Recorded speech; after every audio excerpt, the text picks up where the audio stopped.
What's up, everybody? January 2nd. Some member of my family's been sick, it feels like every day. But anyway, so this video, I think it's going to be a discussion. Hopefully it doesn't turn into a rant, although people do enjoy rants from time to time. But it's about, as the title says, don't live sore and don't live in pain. And I feel like I know a thing or two about CrossFit and CrossFitters. Known a couple over the course of my life, since doing this since 2005 in a lot of capacities. And I think a lot of CrossFitters just live in pain. They live sore, they live in pain, and frankly I think it's unintelligent, short-sighted, unnecessary, counterproductive to progress, and will be a very bad long-term decision. How's that for just putting my cards out on the table? Everything you do in your life is a learning experience. And so anyone who's been following along, I had a total hip replacement about 7 weeks ago. It'll be 7 weeks tomorrow. Not from anything working out related. An accident that I had in the military in the year 2000. I broke my pelvis and been dealing with it ever since, and a hip replacement was inevitable. So I just had it. And so for the last 7 weeks, I have not been able to do CrossFit. Okay, I haven't done constantly varied movements at high intensity. I've done a very set of movements. There hasn't been variance. They're functional, at least. I was able to retain that, but it was at low intensity. And it was the rehab that I needed to do to be smart, to recover, but also kind of a hybrid of that, of me having some conversation with friends who are surgeons and whatnot to push it as much as I can while being smart. And so for the last 7 weeks, it's been so repetitive, so boring. It's been good for me and smart, but I've done functional moves at low intensity, dumbbell deadlifts, and each week that went by, I would increase the repetitions or the loading or both. Goblet squats, playing that same game, usually with a kettlebell. One arm bent over rows, lots of push-ups, lots of strict ring dips, dumbbell bench press, lots of strict pull-ups, and everything was strict because I wasn't allowed to do anything explosive. No explosive hip opening, no kipping, no jumping, no running, nothing like that. And on top of that, I did a bunch of walking, biking, and rowing, but again, all at low intensity. And I did not sweat for 6 weeks. I did not sweat, even though I was in the gym working out, quote unquote working out, doing my rehab every day. So the interesting thing is, since this is my life, I'm always thinking about, what I'm doing, the experience, what it means to others or the long term or whatnot. Now, even though I had the total hip replacement, which is, not a joke, all things considered, I felt really good. The chronic pain that I'd lived with for a long time, my hip was kind of gone, increased range of motion, I had a deep appreciation for that. But the interesting thing is people would ask me hey, how are you feeling? And I would say, I feel really good. And the interesting thing of doing the workouts that I was doing, of low intensity, functional movements, and relatively speaking, low loading, I wasn't sore at all, ever, head to toe. Every now and then I'd get sore if I got bored. Instead of doing the lightweight goblet squats, a set of 15 normal, I would do them as tempo squats, 5 seconds on the down, 5 seconds on the up. And then that might leave a bit of a mark the next day. But it got all these thoughts percolating in my head, right? Because here's the deal. What I did for the last 7 weeks, I was not in any way, shape, or form optimizing my fitness. I was doing functional movements at low intensity with basically no variance, and it was very repetitive. But it was good quality movements. I was squatting and deadlifting, things like that, and biking and rowing. So I was not optimizing my fitness.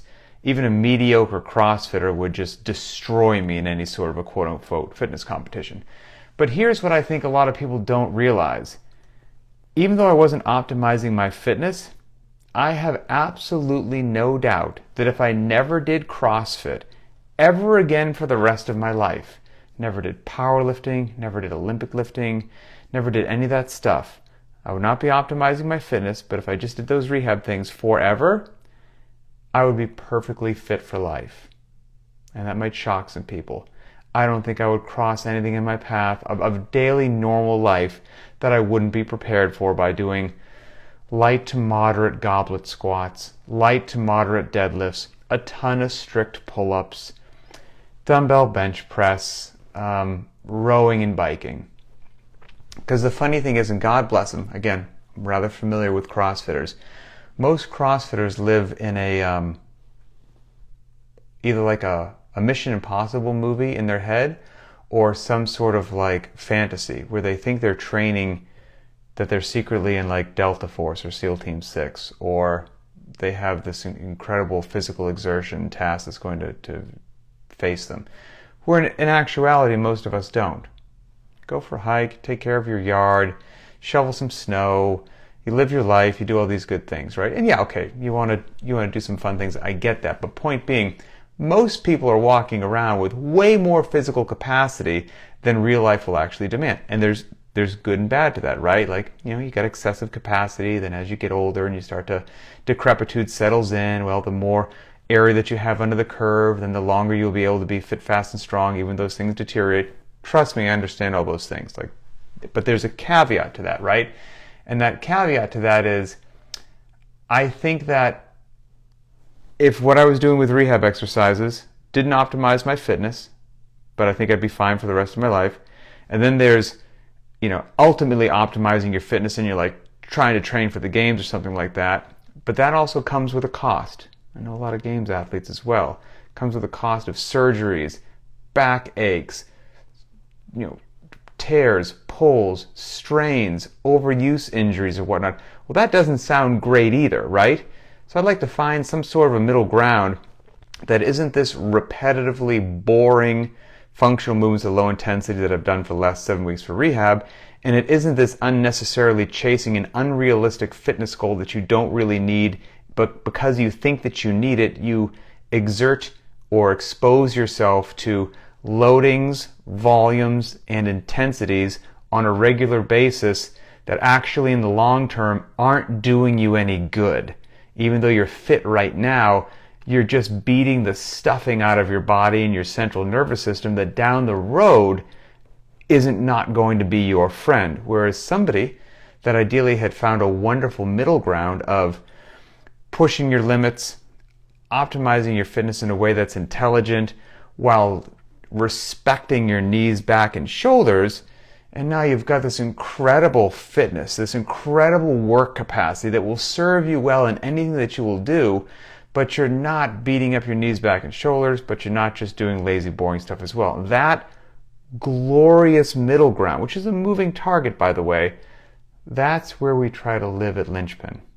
Okay, that's also why we don't do silly things like lift heavy every day, because your central nervous system doesn't do that, doesn't need that, and neither do your knees, back, and shoulders. It's also why we don't burn it down with intensity every single solitary day, because in the long run, I don't think that's going to do you any favors. And so I think there are some CrossFitters, and I'm not throwing stones, this was me for many years of my life, okay, that almost have an unhealthy obsession with being healthy. And they think that more is better, and they think that they got to do all these things all the time, and again, they're training for some bizarre, unrealistic physical challenge that they're already more than capable for, but they're still just don't feel capable enough, and they're going crazy every day. Where truth be told, learning to modulate your intensity, learning to respect heavy days, all the things that we preach here at Linchpin, understanding the benefit both physically and mentally of a not-for-time day, gets you that beautiful sweet spot of you're doing functional movements, the ones that you're going to need for the rest of your life. And you're allowing yourself to train at low, moderate, and high intensity so that what you're doing is actually sustainable for weeks, months, years, and decades. And your knees, back, and shoulders feel really good. And so that has been kind of what's on my mind as I was going through the last 7 weeks of boring stuff. As I've noticed, far too many people are walking around feeling like they get hit by a truck, living sore and beat up every single solitary day. That's not what you want to do. You shouldn't feel sore and beat up every single solitary day. And you cannot feel that way by modulating the intensity of your workouts, making sure you're not doing too much volume, not experiencing too much loading on a regular basis. And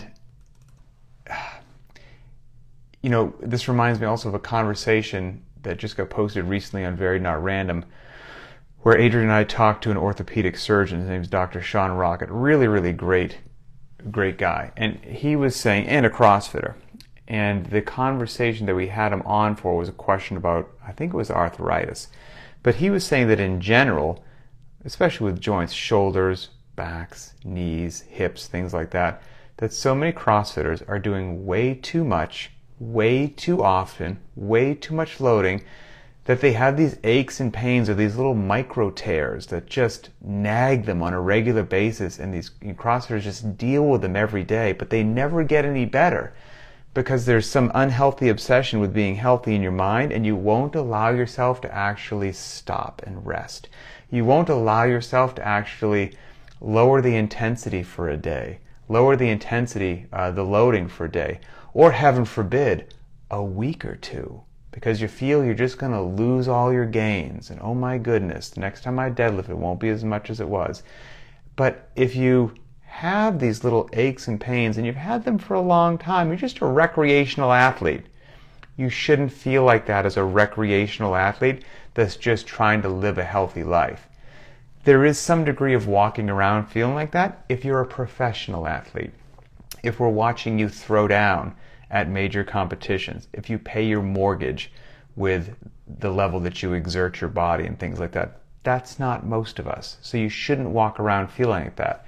And good old Dr. Rocket was like, most of those little nags and injuries that you might be feeling in your joint, these little micro tears, would actually go away and heal if you would give them a couple weeks to do that.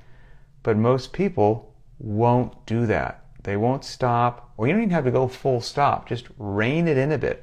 Lower the weights, lower the intensity, lower the volume, lower 1, 2, or all 3 of those things until you actually feel good. And then allow yourself to feel good, and you can ramp back up. Because again, this is a long-term game. And so if you are just walking around with, bandages and duct tape and everything's got ice and you're just living sore all the time, but you're really fit, great, I guess, now, or for the leaderboard or for bragging rights on social media, but I don't think you're going to be winning the long-term game at all. And hopefully all of us involved here, or following along with Linchpin, we understand we're playing the long game here. We want you fit, fast, and strong, and healthy, and pain-free is the way to be today and moving forward. And that's not to say you're not going to get sore. You go ahead and do some Tabata squats, you're going to be sore. Gotcha. Things like that occur. But there's a difference between that and you chronically living like that every single solitary day. And so, you should be able to work out 5 times a week and not walk around just in agony every day. And the key word is every day. Like I said, you shouldn't feel like that every day. You will feel like that time to time, certain workouts, etc., etc. But that's different than a lifestyle of pain. Nobody wants that. Or a lifestyle of your joints aching, or a lifestyle of anything like that. Nothing about that is good. So learn to modulate your intensity. It's one of the most important videos that we put out every Friday on Linchpin. I look forward to the upcoming week's workouts, and we walk through modulating intensity. I give you my plan. You can have a different plan, but just have a plan. And also don't fall in love with the plan. Feel free to change it.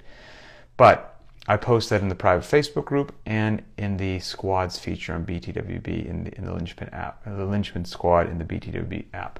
And now, there's a couple ways that you can get there, and I don't care how you get there as long as you do, because I truly think everybody needs to get there of learning to modulate intensity so that you actually aren't living in that chronic misery state. If you can understand the principles of modulating intensity, and they're not that hard, just gotta try, there'll be a little learning, but then you're good, you're golden, and you can modulate intensity over the course of the 5 workouts each week. I really only try to go hard twice. That's 2 out of 5, it's less than half. So most of the time, 3 out of 5, I'm not going high intensity, going moderate or low. Allows me to get really fit and feel great. If you're like, I don't want to work that hard, I want you to tell me what to do. Well, then that's when, we don't schedule in these mandatory deload weeks or things like that. It could be deloading volume or loading or intensity or one or all of those things, because everybody's life's different. My kids got me sick last week, so I took it easy. Now I feel good. I'm ready to go. Oh, today, this is the scheduled deload week. I'm actually ready to go. Somebody else is on a different schedule. Everyone's life is different. And so understanding how to modulate your own intensity, when you do that, you can feel great. If you don't want to do that, you don't want to learn how to do that, then you could just tell yourself, in whatever frequency or cadence made sense for you, once a month, once every 6 weeks, once every 8 weeks, you can just plan it out. You're like, hey, you know what? Every 6 weeks, every 5 weeks, for a week, I don't run the clock. I look at whatever the prescribed loadings would be or whatever workout option you do, and I knock them down another 30%, and I make sure that I stay conversational pace the entire time. And I don't have to think, and then that just keeps me feeling good.